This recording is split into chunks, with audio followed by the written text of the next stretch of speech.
Bueno, muy buenas tardes para todos. Por favor, me pueden confirmar si se ve pantalla y me escuchan. Hola Luz, sí se escucha bien, sí se ve. Bueno, listo. Un minutico más y empiezo.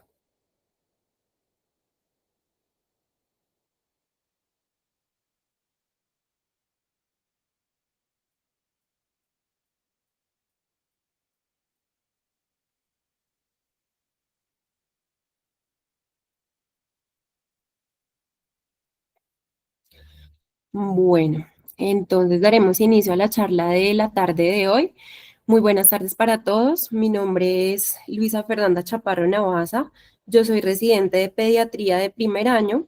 El día de hoy hablaremos sobre porfirias en pediatría. Antes de iniciar esta charla, quiero agradecerle a mi asesor, el doctor Kevin Santos, que es hematólogo, oncólogo pediatra, por su asesoría para la realización de esta charla. Entonces, esta es la agenda del día de hoy. Abordaremos un caso clínico, posteriormente desarrollaremos como tal todo el tema de las porfirias y cerraremos con las conclusiones del tema. Entonces, inicialmente, pues hablaremos como tal del caso clínico. Entonces, se trata de una paciente de 13 años que tuvimos en pisos de pediatría. Ella tenía un antecedente familiar muy importante. La hermana y la abuela materna tenían antecedentes de coproporfiria hereditaria, que es pues una mutación en el gen CPOX. Unos 15 días antes del 10 de octubre, esta paciente pues inició con todos sus síntomas. El principal desencadenante fueron como tal sus ciclos menstruales. Entonces, esta paciente inicialmente inició pues con un dolor abdominal muy intenso, orina oscura, náuseas, vómitos y constipación. Posteriormente ya aparecen unos síntomas neurológicos en ella que fueron progresivos, como parestesias en miembros inferiores, debilidad, episodios de alucinaciones visuales, y ya el 3 de octubre acudió al hospital local de donde ella vivía. Allí tomaron un porfovirinógeno en orina y pues toda la sintomatología y su antecedente deciden remitir a nuestra institución. Entonces, esta paciente ingresó el 10 de octubre por un dolor abdominal pues, generalizado con orina oscura y debilidad. Entonces, a ella inicialmente le solicitaron una tomografía de cráneo y también le tomaron unas porfirinas en orina. Ya al día siguiente, pues, esta paciente fue hospitalizada en salas de hospitalización. A ella, pues, se le inició una dieta alta en carbohidratos, analgesia y se le pidió valoración inmediata por hematología. Entonces, ya entre el 11 y el 13 de octubre, hematología pues sospechaba en una porfiria hepática hereditaria y se le indicaron medicamentos como tal para pues su crisis y se inició fisioterapia. Entonces ya entre el 13 y el 14 tuvo una mejoría leve de toda su sintomatología, aunque aún persistía con debilidad y parestesias. Adicionalmente, esta paciente fue valorada el 15 de octubre por ginecología, donde pues la evaluó, le indicó una tomografía pélvica y pues digamos que por toda esa sintomatología que tenía menorragias con ciclos irregulares e incidentalmente halló un quiste anexial derecho de 33 a 39 milímetros y también pues se le indicaron marcadores tumorales los cuales salieron negativos.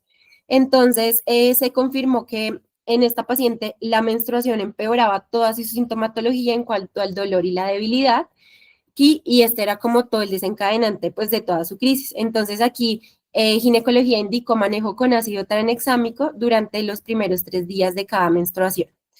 Entonces ya entre el 14 y el 21 de octubre, el porfovirinógeno que le tomaron en la clínica y las porfirinas le salieron sin alteración alguna. Ya alrededor del 20 de octubre, Neuropediatría también la valoró por toda su sintomatología de debilidad y pues diagnosticó como tal una paresia flácida en las piernas y una neuropatía axonal motor aguda. Y pues por todos sus antecedentes y por todo el cuadro, neurología pues sugirió el tratamiento con hematina. Entonces ya entre el 21 y el 24 de octubre la paciente evoluciona a una crisis aguda, entonces continuó con su neuropatía, disautonomía y ya pues como tal se le inició como todo el trámite para iniciarle tratamiento con hematina por su EPS. Ya esta paciente también fue valorada por endocrinología el 20 de octubre Y pues también endocrinología relacionó mucho toda esta sintomatología con los ciclos menstruales y el sangrado abundante e irregular de la paciente. Entonces, por eso endocrino indicó triptorelina cada 84 días como para suprimir toda esta función ovárica y detener la menstruación. Entonces, con este manejo se esperaba reducir como tal la frecuencia y la severidad de las crisis entre un 60 y un 80%. Ya después, en la primera semana de noviembre, la EPS autoriza como tal su tratamiento con hematina. La paciente fue trasladada a unidad de cuidados especiales pues para vigilarla mientras se le administraba este tratamiento, y ya el 7 de noviembre se le colocó un catéter de incisión perisférica en el miembro superior derecho para administrarle el medicamento. Entonces se le inició la hematina a dosis de 140 miligramos cada 24 horas por 4 dosis. La paciente fue monitorizada y pues adicionalmente le dejaron manejo con dieta alta en carbohidratos y analgesia, manejo para la constipación, y ya con esto ya empezó a presentar una mejoría del dolor y una recuperación progresiva de la fuerza. Ya el 12 de noviembre se le da egreso con una clara mejoría clínica, el dolor ya estaba controlado, toleraba la vía oral, recuperó la fuerza. En cuanto a su manejo externo, se le indicó pues gabapentina, trimebutina, laxantes, acetaminofén. También se le indicó suplementación con vitamina D y calcio. Y las recomendaciones principales fueron como tal evitar ayunos, mantener una dieta rica en carbohidratos, continuar la fisioterapia y evitar medicamentos contraindicados. Ya también le indicaron un seguimiento con hematología dentro de 3 semanas, mientras llegaba el resultado del exoma genético, porque a esta paciente en la institución también fue valorada por genética y se le tomó como tal el exoma genético. Entonces, en la historia de hematología a esta paciente hubo ciertos medicamentos que se le contraindicaron durante su estancia hospitalaria. Entonces, en cuanto a la parte hormonal, se le indicaron los andrógenos, los estrógenos, los progestágenos y varios antihipertensivos y antiarrítmicos. En cuanto a los antibióticos, también se le contraindicó la eritromicina, el trimetoprim sulfamethoxazol, la rifampicina, la isoniazida y los nitroimidazoles, y ya también se le indicaron barbitúricos, la carbamazepina, la fenitoína, benzodiazepinas, los antidepresivos tricíclicos y el aropelibro. Entonces, ya empezando a desarrollar el tema como tal, entonces ya para hablar como tal de lo que son las porfirias, tenemos que estas son 8 trastornos hereditarios causados por fallas en distintas enzimas de la vía que produce el hemo. Entonces, dependiendo de dónde se acumulen los precursores, el ácido aminolebulínico, el porfovirinógeno o las porfirinas aparecen como tal o desencadenan 3 manifestaciones principales, que son los ataques neuroviscerales, las lesiones cutáneas o ya una combinación de ambas. Entonces, la vía inicia como tal en la mitocondria, pasa por 3 pasos citoplasmáticos y termina de nuevo en la mitocondria, que más adelante lo explicaré en la parte de la fisiopatología. En cuanto a la epidemiología, en cuanto a la edad pediátrica, las porfirias son trastornos demasiado raros. Tienen una prevalencia aproximada de 1 por cada 20.000 a 50.000 personas, y la porfiria intermitente aguda es excepcional en los niños y suele ser un poco más grave. Entonces, la protoporfiria eritropoyética es una forma más habitual en la infancia, y la porfiria eritropoyética congénita es extremadamente rara, y se caracteriza por tener un diagnóstico neonatal. Entonces, las formas hepáticas recesivas agudas son demasiado infrecuentes y solo se han descrito unos pocos casos en el mundo. Entonces, para empezar a hablar de estas porfirias, es importante que recordemos un poquito acerca de la síntesis del grupo hemo. Entonces, como sabemos, el hemo se produce sobre todo en las células eritropoyéticas como para formar la hemoglobina, y en las células hepáticas para los citocromos. Entonces, el paso inicial depende de la enzima ácido aminolebulínico sintasa, que tiene 2 formas principales, el ALAS2, y que es exclusiva más que todo en el tejido eritroide, y el ALAS1, que está presente en el hígado y en la mayoría de los tejidos. Entonces, esta es la enzima que está limitante como tal en la síntesis hepática del hemo y se regula por una retroalimentación negativa según el nivel del hemo disponible. Ya en cuanto a la regulación del hemo en las células eritroides, depende más que todo de la eritropoyetina y de la disponibilidad de hierro. Entonces, en este contexto como tal, la enzima ALAS2 solo se va a activar cuando hay una producción activa del hemo. Ya por otro lado, digamos que el vaso y los macrófagos hepáticos degradan el hemo y reciclan el hierro mediante la hemoxigenasa 1. Aunque tradicionalmente digamos que estas porfirias se dividen en hepáticas y eritropoyéticas, una clasificación de pronto más práctica es porfirias agudas, cutáneas y autosómicas recesivas, porque se ajusta un poco mejor como a su presentación clínica. Entonces, esta es una imagen que quise traerles, donde resume como tal toda la regulación de la síntesis del grupo hemo en el hígado y en la médula ósea. Entonces, por ejemplo, en el hígado, que es donde se produce más que todo cerca del 15% del hemo total, esta vía va a estar regulada más que todo por la ALAS1 y se orienta principalmente más que todo a la formación de citocronos y otras hemoproteínas, que las que vemos acá en la imagen. Ya aquí en esta parte como tal de la médula ósea, que aporta alrededor del 80% del hemo, la síntesis va a ocurrir más que todo durante toda esta maduración eritroide, y aquí esta más que todo va a depender de la ALS2, y esta actividad está condicionada más que todo a toda esta disponibilidad de hierro.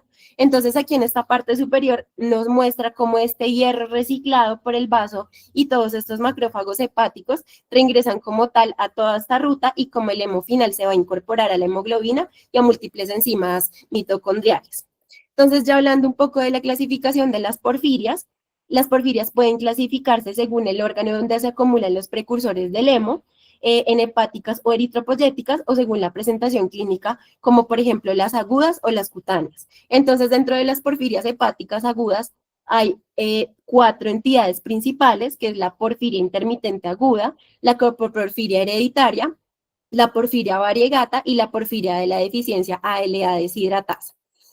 Aquí en esta tabla se pueden clasificar como tal según sus formas predominantes y el órgano donde ocurre la acumulación y las alteraciones genéticas como tal involucradas. Entonces, por ejemplo, entre las neuroviscerales encontramos primeramente la porfiria intermitente aguda, que es más que todo causada por la mutación en el gen HMBS y que tiene una herencia principalmente autosómica dominante. La porfiria por deficiencia de deshidratasa de deshidratasa del ácido aminoleulínico es más que todo por aquellas mutaciones en el gen ALAD y esta es una herencia autosómica recesiva.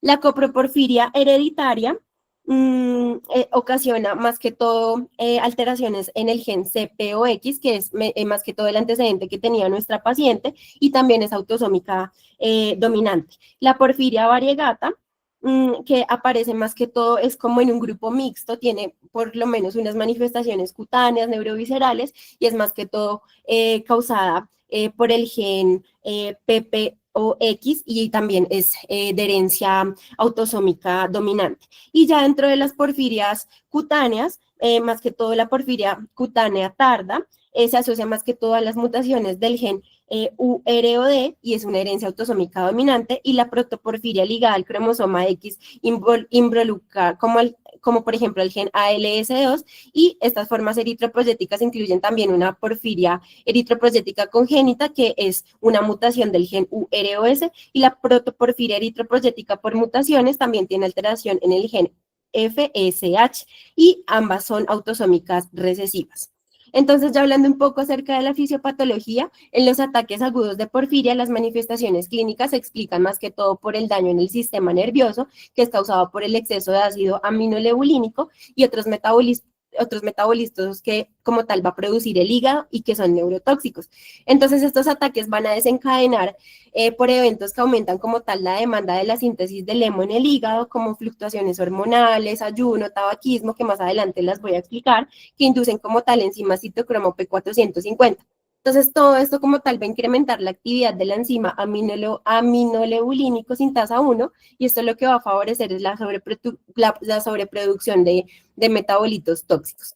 Esta es una imagen que resume como tal toda la vía de síntesis del hemo y muestra exactamente en qué punto ocurre el efecto que causa, digamos que cada tipo de porfirio. Entonces, como lo dije al inicio, el efecto como tal empieza, digamos, en la mitocondria, que es en cuanto a la combinación de la succinil CoA y la glicina, y esta es catalizada por el ácido aminoleulínico sintasa, y a partir de aquí, más que todo, todos los precursores van pasando, digamos que por una serie de pasos enzimáticos dentro y fuera de la mitocondria. Entonces, digamos que cuando una enzima falla, el sustrato de pronto inmediatamente se va a acumular y va a dar origen según a cada tipo específico de porfiria.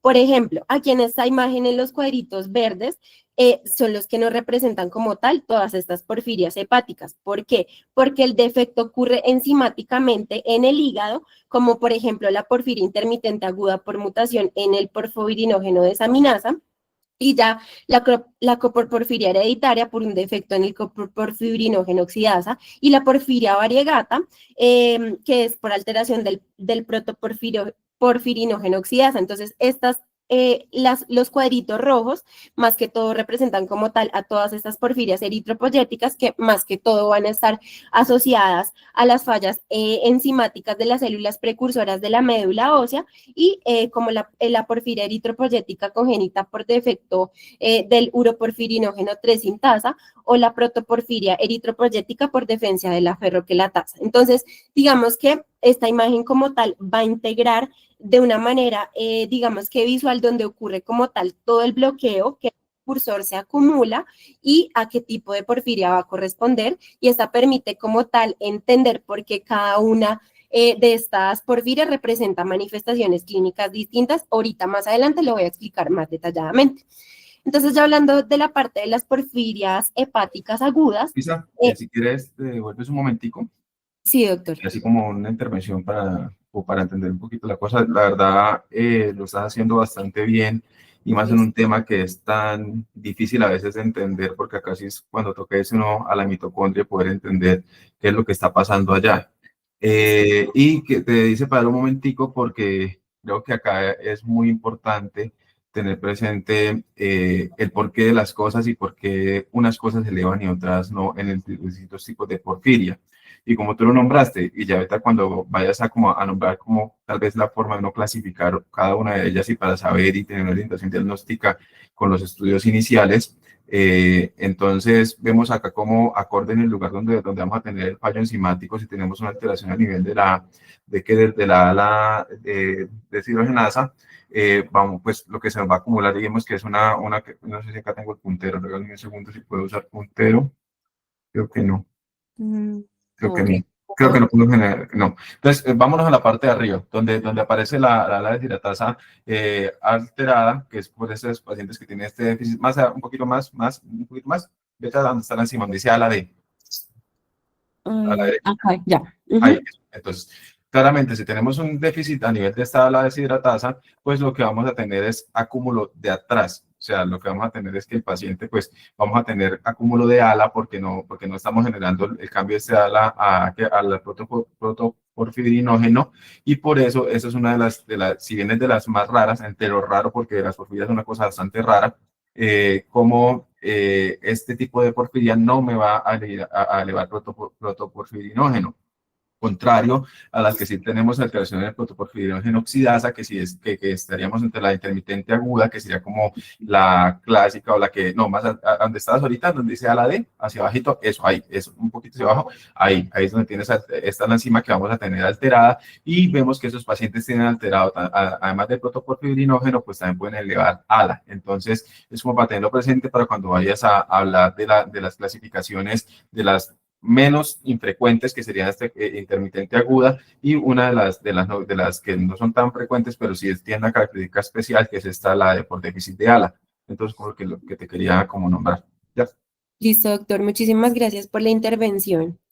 Bueno, entonces, continuando el tema, entonces, para hablar un poco acerca de las porfirias hepáticas agudas, entonces tenemos que estas van a incluir la porfiria intermitente aguda, la coproporfiria hereditaria y la porfiria variegata. Entonces, todas ellas se deben a mutaciones con una herencia autosómica dominante que reducen aproximadamente a la mitad la actividad de las enzimas involucradas, y la hidroximetilvilano sintasa la coproporfirinógeno oxidasa y la protoporfirinógeno oxidasa respectivamente.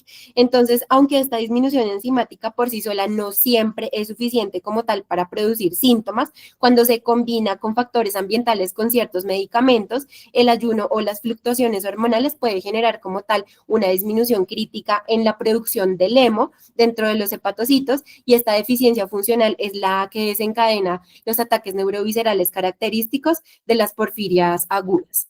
Entonces, esta es una imagen muy importante porque como tal nos muestra que las porfirias hepáticas agudas afectan múltiples sistemas como tal debido a toda esa acumulación de neurotoxinas, y estas manifestaciones pues suelen ser muy variadas.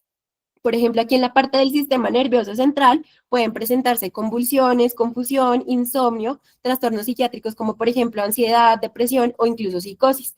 Ya en cuanto al sistema nervioso periférico, predominan más que todo el dolor neuropático, en las extremidades la pérdida sensitiva y la debilidad muscular, que en casos más graves pueden progresar como tal a falla respiratoria.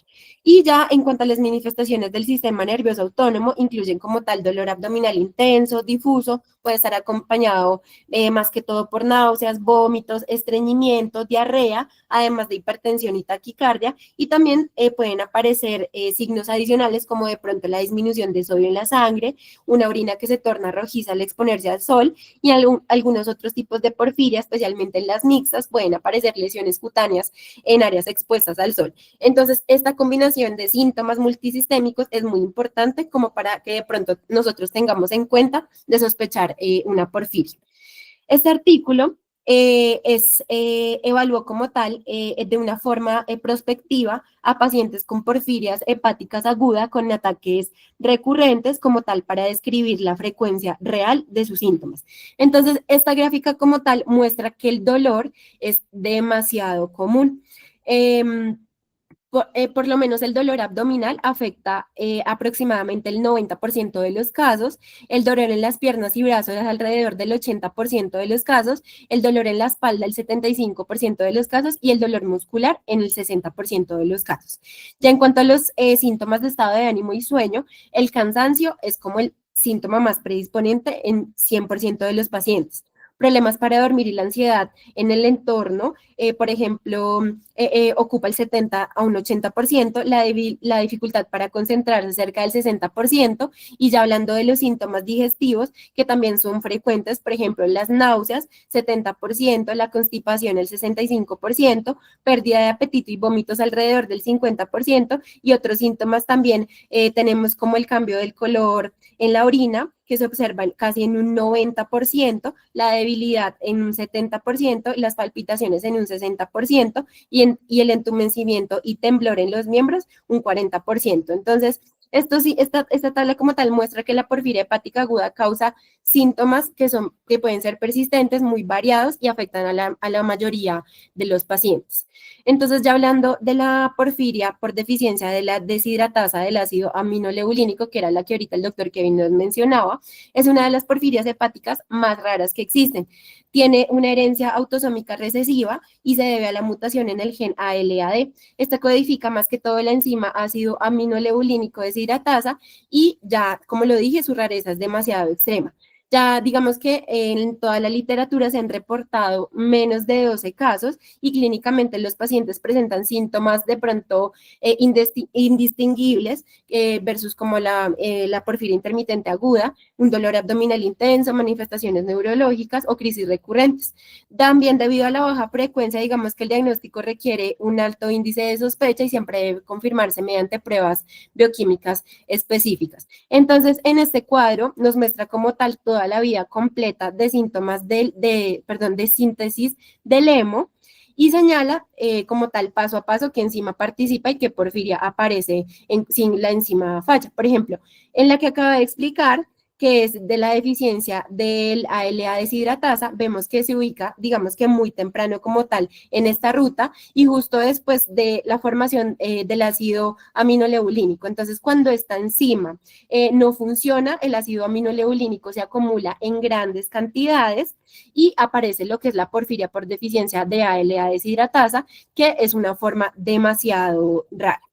Ya hablando de la coproporfiria hereditaria, entonces es una porfiria hepática que es una de herencia autosómica dominante, que como lo dije ahorita, es causada por una mutación del gen CPOX y esta disminuye la actividad de la enzima coproporfirinógeno oxidasa. Entonces, clínicamente se presenta igual a la porfiria intermitente aguda, con los síntomas que expliqué, y la severidad y la recurrencia de los ataques dependen más que todo de los mismos factores precipitantes que en las demás porfirias hepáticas. Entonces, nuevamente, acá tenemos la vía de la síntesis del hemo y como cada paso depende de una enzima específica, entonces en la coproporfiria hereditaria aparece cuando hay una deficiencia parcial de la enzima coproporfirinógeno oxidasa que actúa como tal a la altura del coproporfirinógeno 3. Entonces, digamos que cuando esta enzima falla, ese sustrato se va a acumular y se desvía ya como hacia la formación de los metabolitos, que van a desencadenar síntomas muy similares a los de la porfiria intermitente aguda,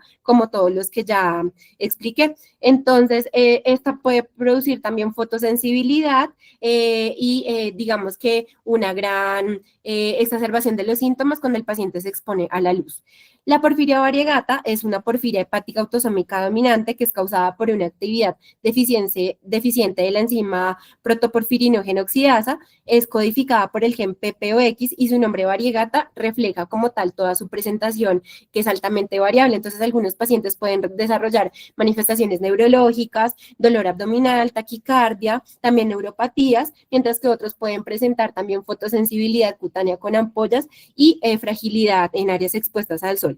Entonces, es muy importante que esta tiene una característica que ambos tipos de manifestaciones neurológicas y cutáneas pueden como tal coexistir en un mismo paciente, lo que la diferencia del resto de las porfirias agudas. Entonces, nuevamente acá, en esta vía, pues otra vez la síntesis del hemo, la porfiria variegata aparece cuando la falla de la enzima protoporfirinógeno oxidasa, marcada acá, pues ya casi en la parte final. Esta enzima como tal es la encargada de convertir el protoporfirinógeno 9 en protoporfirina 9 y cuando se activa está reducida y este intermediario se va a acumular y se desvía hacia compuestos que generan como tal los síntomas neurológicos, las lesiones cutáneas, lo que lo explica que esta puede ser más bien de carácter mixto.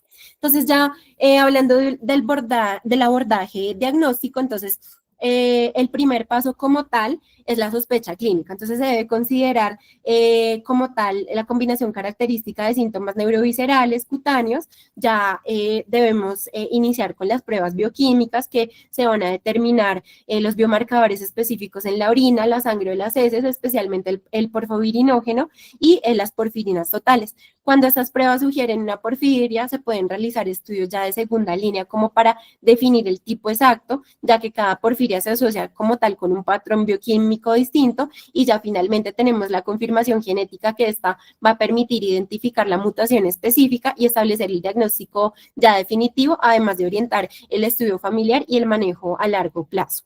También tenemos unos biomarcadores que son fundamentales como tal para el diagnóstico de un ataque agudo de porfiria, que es el ácido aminoleulínico y el porfovirinógeno en orina. Entonces, digamos que, por ejemplo, en personas sanas, los valores se mantienen por debajo del límite superior normal.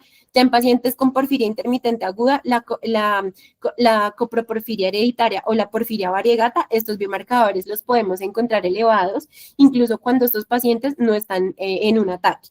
Entonces, durante un ataque agudo, el ácido aminoleulínico puede aumentar casi el doble de lo normal y el porfovirinógeno puede elevarse, digamos que más del 100%, lo que constituye de pronto el principal criterio confirmatorio. Entonces, es muy importante recordar que en pacientes con insuficiencia renal crónica, la medición debe realizarse en plasma y que la excreción urinaria puede estar alterada.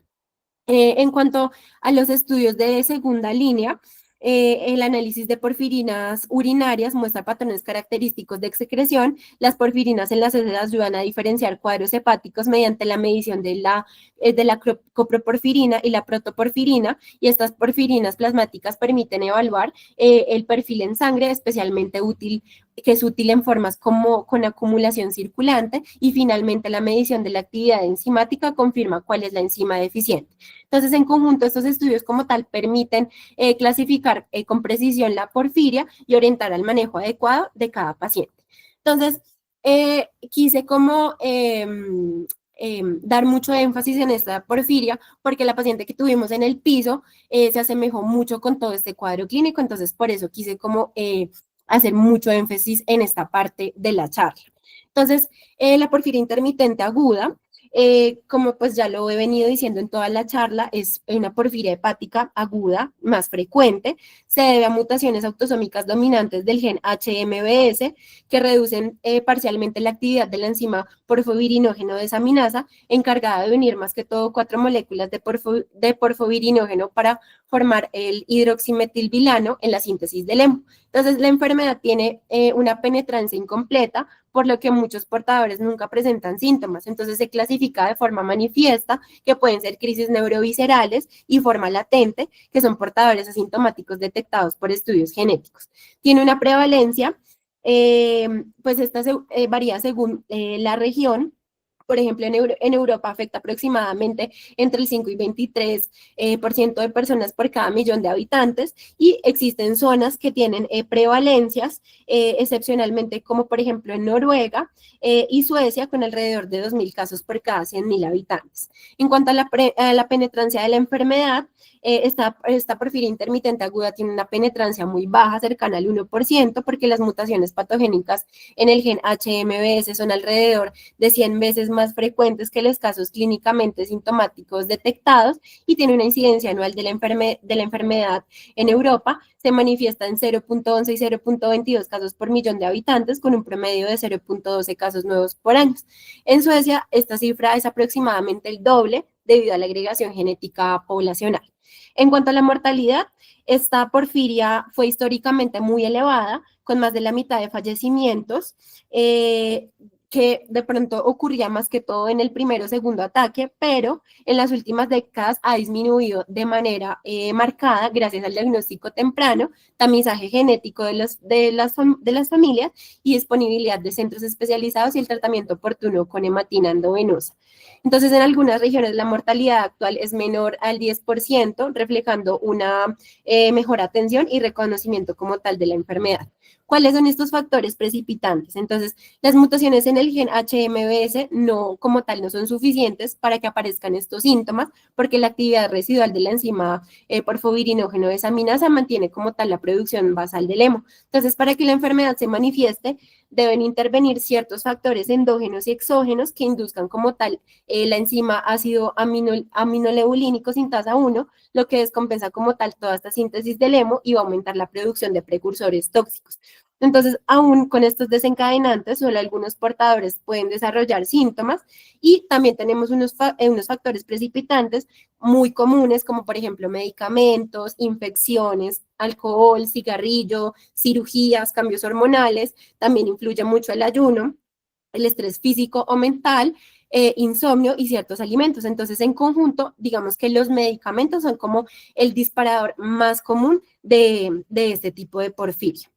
Entonces, estos ataques agudos corresponden a la aparición progresiva de síntomas que ya pues los mencioné durante toda la charla, que son los neuroviscerales, como el dolor abdominal intenso, los vómitos, las alteraciones neurológicas, que están desencadenados por factores que inducen como tal la enzima ácido aminolebulínico sintasa 1. Estos son mucho más graves y hasta 14 veces más frecuentes en la porfiria intermitente aguda que en otras porfirias hepáticas. Entonces, en la mayoría de los casos pueden comenzar desde la pubertad, debido al papel clave de las hormonas sexuales en la fisiopatología, especialmente en las mujeres, como lo expliqué en el caso de nuestra paciente.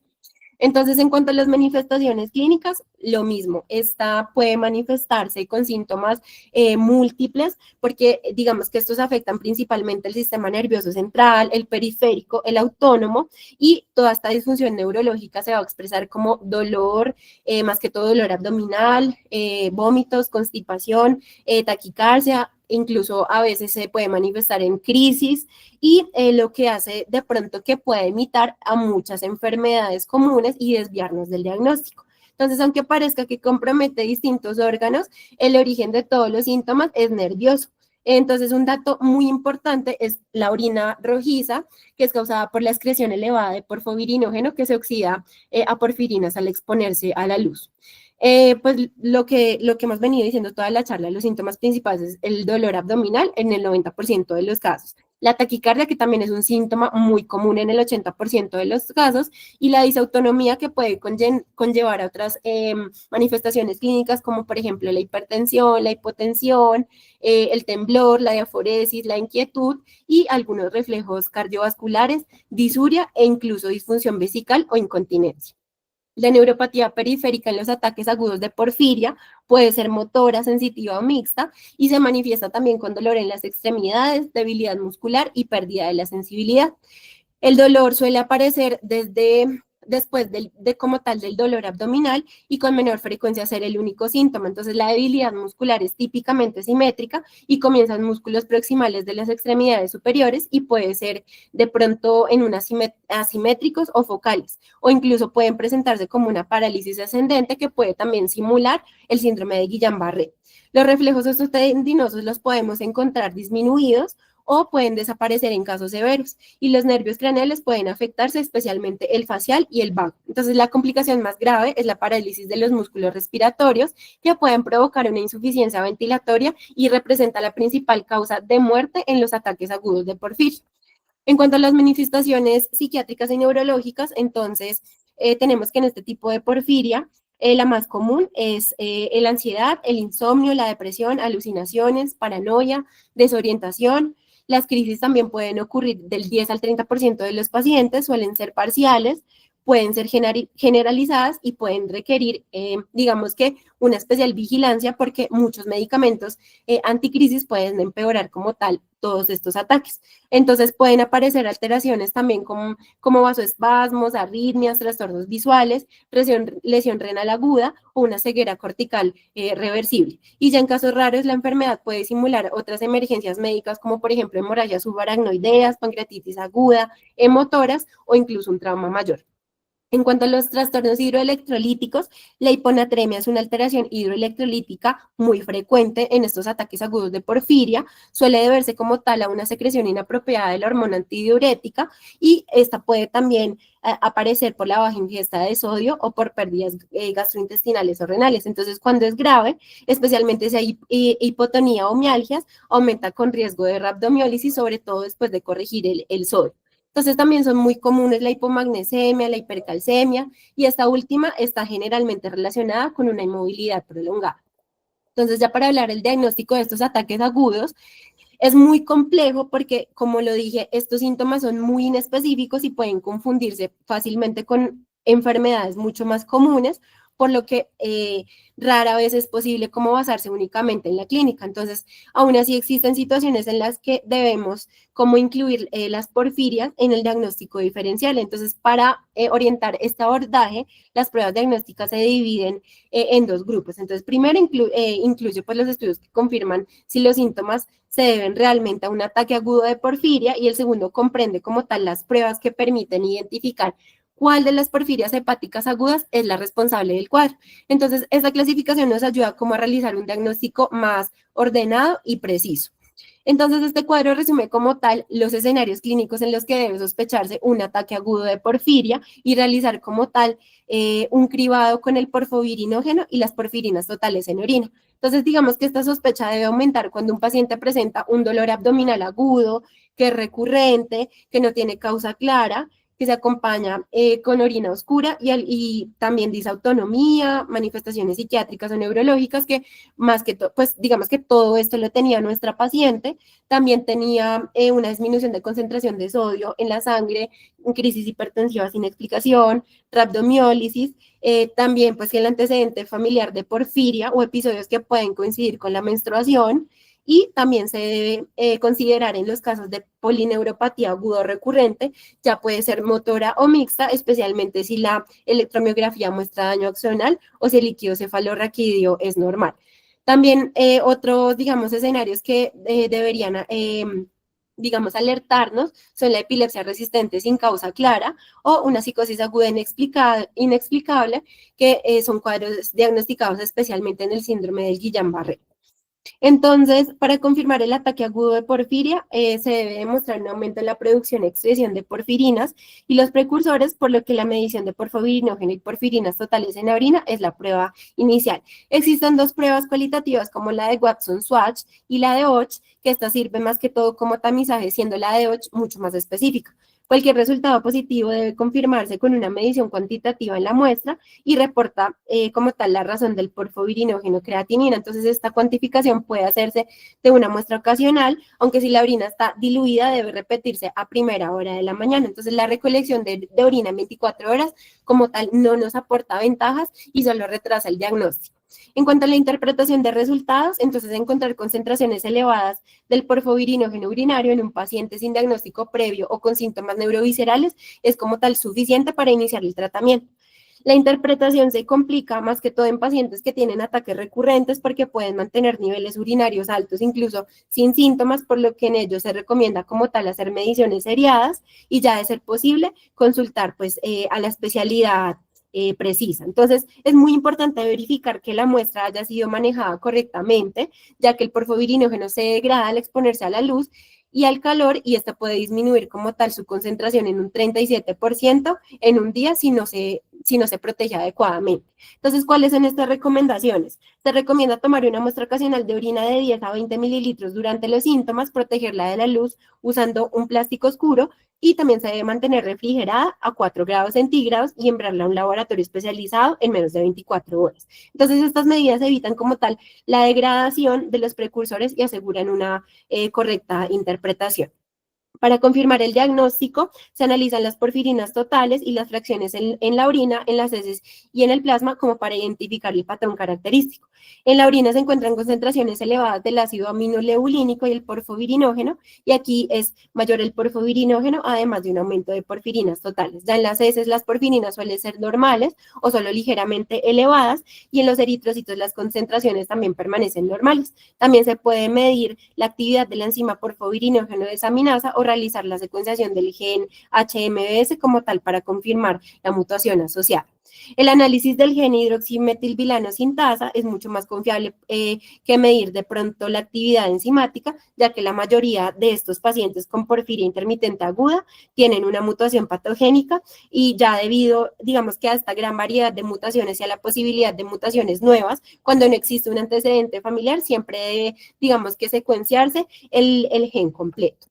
Ya en cuanto al tratamiento de estos ataques agudos de porfiria, debe iniciarse, pues digamos que lo antes posible, ya que esto como tal va a reducir de manera importante la morbilidad y la mortalidad, y ante cualquier cuadro compatible, primero es necesario como descartar otras urgencias abdominales, como por ejemplo la apendicitis o la pancreatitis, aunque digamos que estas pueden actuar como desencadenantes y también deben tratarse simultáneamente. Entonces el manejo se basa más que todo en 4 pilares: identificar y retirar los factores que precipiten el ataque, brindar un tratamiento sintomático y de soporte y suprimir como tal la actividad de la enzima ácido aminoleulínico y finalmente implementar todas las medidas como para prevenir las recurrencias. Los factores precipitantes también deben identificarse y eliminarse como para detener la activación continua de la enzima ácido aminoleulínico, y además muchas de las propias manifestaciones como por ejemplo el dolor, el vómito y la intolerancia a la vía oral pueden actuar como unos desencadenantes adicionales. Entonces por eso deben tratarse de forma adecuada y oportuna. Muy importante que estos pacientes requieran como un soporte en hospitalización como para una vigilancia estrecha, porque estos pueden deteriorarse fácilmente. Entonces es muy importante como contar con el acceso a unidad de cuidados intensivos, y la nutrición también debe asegurarse siempre, se debe reevaluar digamos que semanalmente el estado nutricional para evitar el catabolismo y disminuir como tal todo este riesgo de recurrencias. Los pacientes pueden recibir alimentación por vía oral y deben consumir una dieta en un 60 a un 70% de carbohidratos, y se deben evitar medicamentos que puedan desencadenar un ataque y mantener el seguimiento clínico en el laboratorio. Entonces, el tratamiento sintomático en los ataques agudos de la porfiria debe individualizarse según la manifestación. Entonces, por ejemplo, las crisis se debe manejar con diazepam, el dolor puede tratarse con opioides, gabapentina, pregabalina o acetaminofén, y las náuseas y vómitos o alucinaciones responden también a la clorpromacina.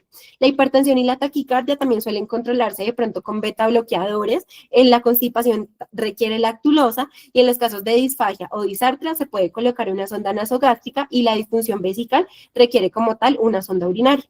Además, la alteración del estado de conciencia obliga, digamos que una vigilancia en unidad de cuidados intensivos y también se deben revisar, digamos, los medicamentos para evitar fármacos porfirinogénicos y así asegurar como las ingestas frecuentes para que no vayan a desencadenar una crisis.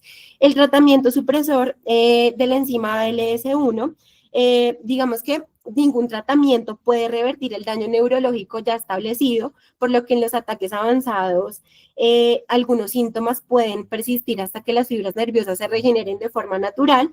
Digamos que la glucosa es el tratamiento estándar de los ataques leves y se debe asegurar un aporte total de 300 a 500 gramos al día en todos los pacientes. Entonces, en los casos leves puede administrarse por vía oral, mientras que en los casos graves se usa dextrosa al 10 o al 20% por vía endovenosa, y esta puede ser combinada también con una dieta cuando sea posible. Entonces, esta infusión puede agravar la disminución del sodio en sangre, por lo que de pronto también es muy importante vigilar las concentraciones en sodio de estos pacientes durante el tratamiento.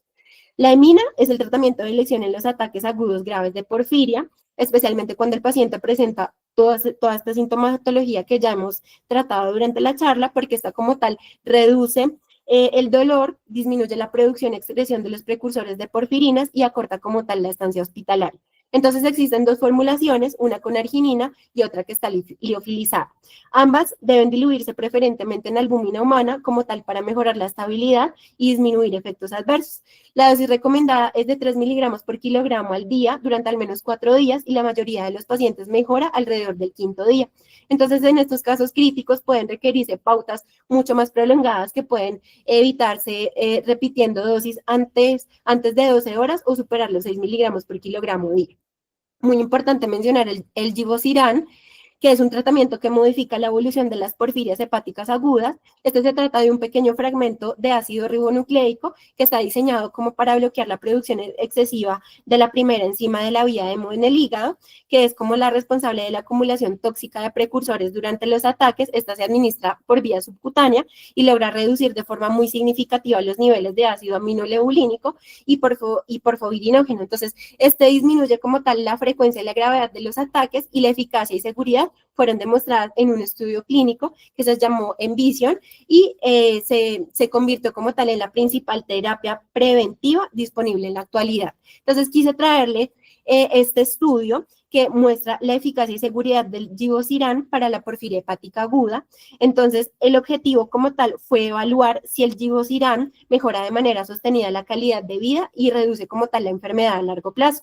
Entonces, esta gráfica como tal representa un cambio promedio en la escala visual análoga del bienestar a lo largo de 36 meses. Entonces, digamos que durante los primeros 6 meses corresponden como tal a la fase doble ciego. Entonces, estos pacientes recibieron como tal el Givosiran y muestran una mejoría mucho más marcada versus a los que recibieron el placebo. Entonces, luego en la fase abierta, donde todos los participantes recibieron este medicamento, ambos grupos continuaron mejorando, pero la ventaja del grupo tratado con este medicamento desde el inicio se mantiene y tiene pues una mayor potencia según el tiempo. Entonces, digamos que al final del seguimiento la mejoría en la calidad de vida es clara, progresiva y clínicamente significativa y demostró el impacto sosteniendo que el Givosiran en la vida diaria de los pacientes con porfiria hepática aguda, entonces mejora demasiado el cuadro clínico. Entonces, ya continuando con la parte de la hematina endovenosa, se recomienda una dosis de 3 miligramos por kilogramo al día durante 4 o 5 días sin exceder los 6 miligramos por kilogramo. Y pues, como ya lo expliqué, la preparación varía según si es hematina liofilizada. Digamos que esta se debe diluir más que todo en albúmina humana, mientras que la hemina con arginina se mezcla con una solución salina o albúmina. Entonces, digamos que esta mezcla muy importante no agitar, solo realizarla como en movimientos circulares y debe transferirse, digamos que en un frasco estéril, rotularse y protegerse muy bien de la luz. En cuanto a la prevención y el tratamiento de las recurrencias, los ataques agudos de porfiria se definen como 4 más episodios que requieren hospitalización en un año. Aproximadamente aparecen en el 5% de las mujeres o de las niñas y 3% de los hombres después del primer ataque. Entonces, muy importante es que en el sexo femenino, entre 10 y 30% presenta ataques cíclicos que están relacionados en la fase lútea del ciclo menstrual, los cuales pueden controlarse con los análogos de la hormona liberadora de gonadotropina, como por ejemplo fue el caso de la paciente, y para prevenir recurrencias es muy importante cómo educar al paciente y asegurar que cuente con el manejo ambulatorio adecuado. Los análogos de la hormona liberadora de gonadotropina buscan como tal suprimir la producción de las hormonas sexuales y deben iniciarse en los primeros días del ciclo menstrual como para disminuir el riesgo de los ataques agudos que son desencadenados por la estimulación ovárica. Entonces, para prevenir como tal las recurrencias y optimizar el manejo ambulatorio, es muy importante educar al paciente sobre cuáles son esos factores que pueden precipitar un ataque y la importancia como tal de evitarlos, y se recomienda llevar un diario como para identificar los desencadenantes, evitar la automedicación y consultar siempre como con el especialista antes de iniciar de pronto cualquier fármaco. El trasplante hepático se reserva más que todo para los casos de ataques agudos de porfiria que son resistentes al tratamiento. Se considera curativo porque corrige como tal la deficiencia enzimática, normaliza de forma permanente las concentraciones de ácido aminoleucínico y el porfovirinógeno y elimina los síntomas. Entonces, actualmente, digamos que más de una decena de casos en porfiria intermitente aguda, ninguno asociado con carcinoma hepatocelular, y la tasa de supervivencia es comparable en cuanto a la obtenida en pacientes con el trasplante que se debe realizar por otras indicaciones.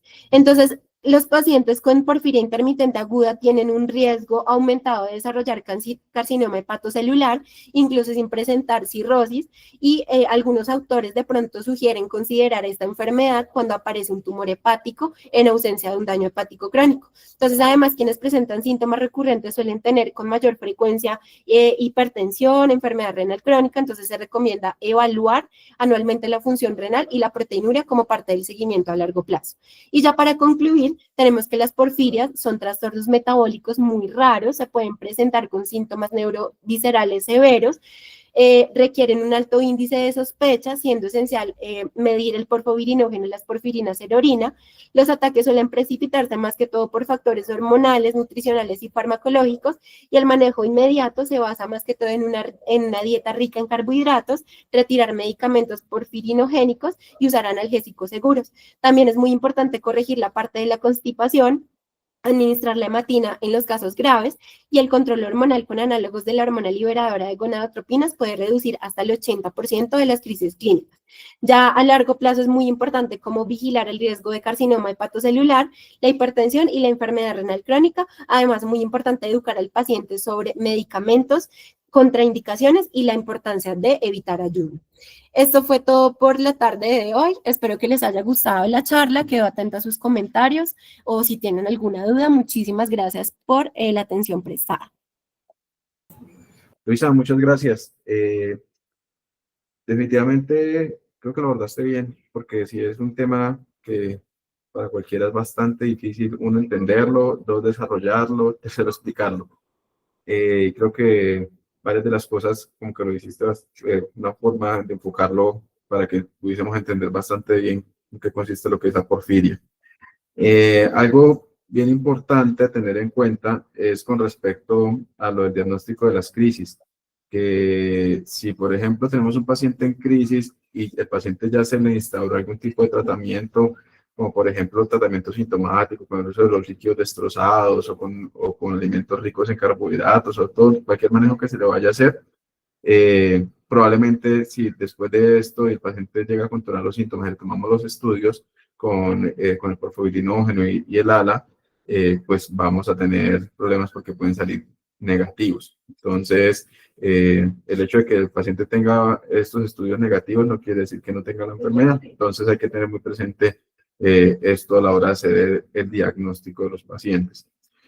Con respecto al tratamiento, ya pues como nombraste todas las medidas de soporte que se deben tener, algo bastante importante ya al final cuando nombraste lo del Givosiran, que es uno de los medicamentos que ya está en Colombia, y pues hace parte como de las estrategias de tratamiento para estos pacientes que tienen porfirias, que tienen, hay una clasificación donde les permite a uno clasificar a los pacientes de acuerdo a la frecuencia de las crisis, y aquellos que tienen crisis frecuentes son los que van a ser candidatos al uso de los medicamentos controladores de la enfermedad. Aquellos que no responden, que por ejemplo con el uso durante las crisis de matina o de todas las medidas de soporte, que se eliminan los medicamentos reactivadores de la enfermedad, esos que pasan por la CYP 450, todos esos que tienen crisis frecuentes, a pesar de todas las medidas que se han instaurado, son los candidatos al uso del Givosiran, que ha mostrado que tiene buenos resultados y pues les cambia completamente la vida a los pacientes. ¿Qué otra cosa pues quería comentar? Yo creo que esto era como todo, que el abordaje es difícil y muchas veces se confunde con cualquier tipo de enfermedad, y llegar al diagnóstico es a veces complejo, y creo que con esta paciente pues lo que orientó bastante la cosa había sido pues los antecedentes familiares, teniendo en cuenta que también es la condición de ella, es una autosómica dominante, y pues tenía una abuela y la hermana, si no estoy mal, que estaban afectadas por la enfermedad. Sí, señor. Entonces, eso es como los aportes que tenía para darles, teniendo en cuenta que es algo bastante infrecuente. Yo creo que si uno ve unos 3 pacientes de estos en la edad pediátrica durante toda su profesión va a ser mucho, eh, y, y ya, yo creo que eso es lo que les quería comentar con respecto a esto. Muchas gracias. Listo, doctor, muchas gracias por sus aportes. Sergio levantó la mano. Sí, hola Luisa, buenas tardes. Hola. Muchas gracias por tu presentación. Pues se nota que es un tema difícil desde la parte molecular y muy complejo. Y pues yo no sé si el doctor Kevin pues de pronto puede ayudar con la duda, o si de pronto tú leíste algo. Pues obviamente pues quedó muy claro que es una condición extremadamente rara. Los síntomas son muy inespecíficos, casi que se llega pues como a un diagnóstico descartando otras cosas. Pero entonces pues al final mencionaste que pues como la parte del ciclo ovárico y ese momento de la pubertad o previo a la pubertad podían darse esos cambios hormonales que podían precipitar las crisis. Pero entonces la duda que yo tengo es si hay alguna edad más frecuente en la que inician las crisis a presentarse, o si esa es la edad pues como en la que uno tiene que tener ese diagnóstico diferencial en mente, porque pues digamos que, pues, y si eso aplica para todas las porfirias, porque digamos que los síntomas son muy inespecíficos y por decir en los niños más pequeños que no se comunican tan bien, es difícil pues como caracterizar el dolor abdominal o esos síntomas neurológicos. Y lo otro, pues yo no sé si sea pues como algo de ignorancia de parte mía, pero si el urobilinógeno que uno ve en el uroanálisis, yo sé que no es el marcador que uno estudia pues como en estas porfirias, pero sí puede llegar a tener algún tipo de utilidad esa elevación de ese marcador para pensar en algún compromiso hepático. Bueno, que el doctor responda. Bueno, con respecto a la segunda, recuerden que la alteración va más arriba, ¿no? O sea, la alteración enzimática va más arriba, por eso es que es porfobilinógeno, lo que estamos mirando, no es urobilinógeno.